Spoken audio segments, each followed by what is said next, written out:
Today, I'm dressed as a professor because I will be showing you how to make a 2D atom model.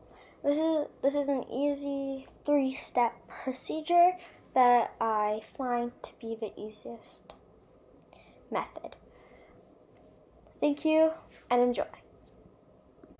So the first step in making your 2D atom model is to find out how many protons, neutrons, and electrons there are. This varies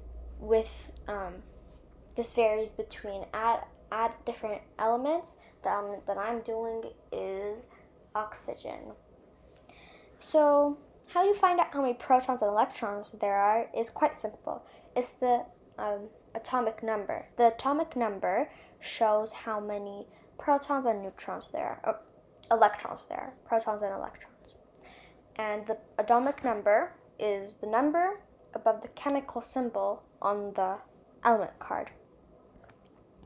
Finding the number of neutrons is a little bit more, it's more challenging. But how you do it is you grab your atomic mass, the number below the element name on the element card. And you grab that, and if it's a decimal, you round it. If it's not a decimal, you just use that number. And this is just a quick lesson on if you don't know how to round decimals, and you grab So you grab your atomic mass. For me, it's 15.999. That's for oxygen. Don't use mine if you're not doing oxygen.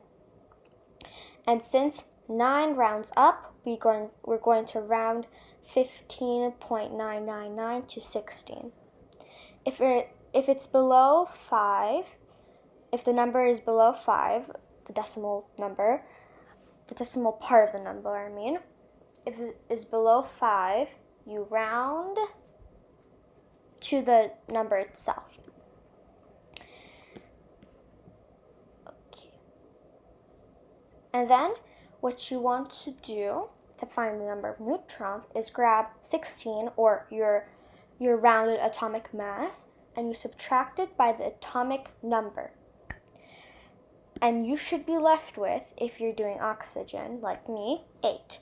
Or I suggest to double check it on a calculator if you doubt yourself a little bit, to check the number that when you subtract it.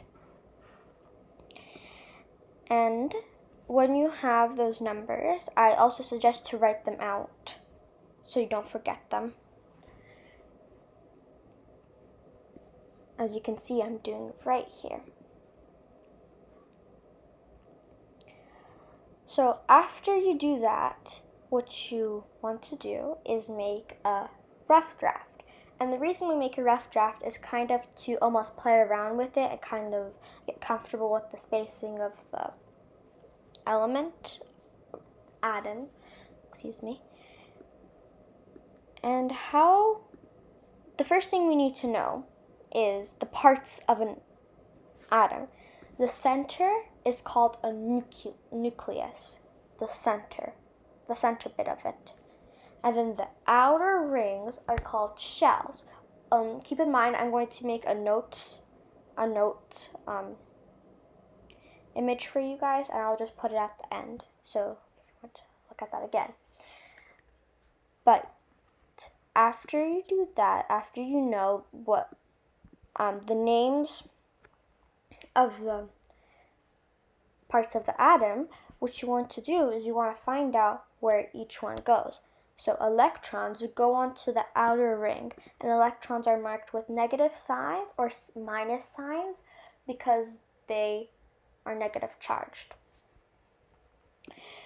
Protons are marked with positive signs or plus signs because they're positive, and neutrons, they're either marked with an O or a 0 to show they don't have any charge, they're neutral.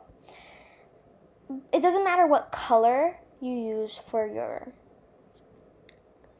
representing, it just matters the symbol inside of them. Then I also suggest to label the parts of the like of the atom, especially if you're like new to making atom models and you're just making this for a project, definitely label them when you're doing your rough draft. But if you're doing this for a project still, and your teacher says that you have to label them, of course label your parts of the atom. But after